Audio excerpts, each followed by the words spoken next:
শেখ হাসিনা চলে গেছে, আমার বাবা নাই, তারেক রহমান আমার পায়ের কাছে বসে থাকে।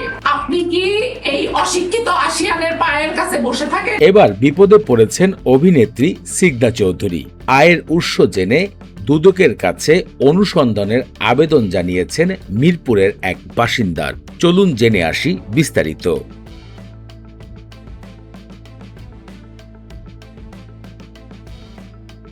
অভিনেত্রী মডেল তারকা সিগদা চৌধুরী সম্প্রতি আসিয়ান গ্রুপের চেয়ারম্যান মালিক নজরুলের সাথে মারামারি, অত্যাচার, নানা অভিযোগ নিয়ে সোশ্যাল মিডিয়াতে রাতারাতি আলোচনায় আসেন।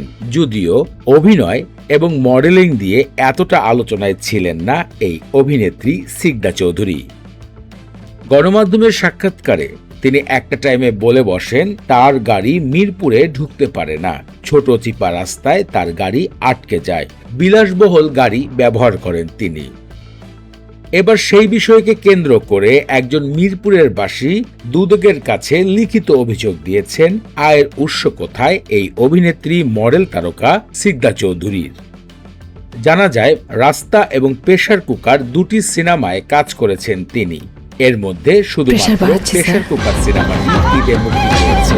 এছাড়া কয়েকটি বিজ্ঞাপন, র্যাম মডেল শোতে উপস্থিত হয়ে এত বিলাসবহুল জীবন কিভাবে পরিচালনা করেন, এই নিয়েই মূলত মিরপুরের এক বাসিন্দার ক্ষিপ্ত হয়ে দুদকের কাছে তার অর্থ সম্পদ যাচাই করার অভিযোগ দিয়েছেন।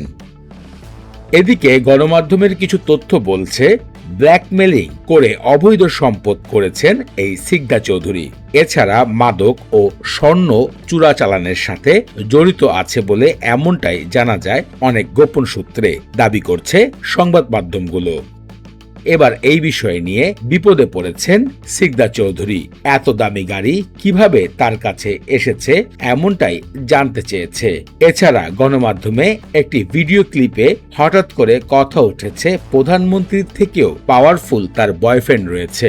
নানা ধরনের অভিযোগ নিয়ে এবার দুদকে এক মিরপুরবাসী অভিযোগ দিয়েছেন তার সম্পদের পরিমাণ, সত্যতা যাচাই করার জন্য। আর এ নিয়ে বেশ বিপদে পড়েছেন অভিনেত্রী মডেল তারকা সিগদা চৌধুরী।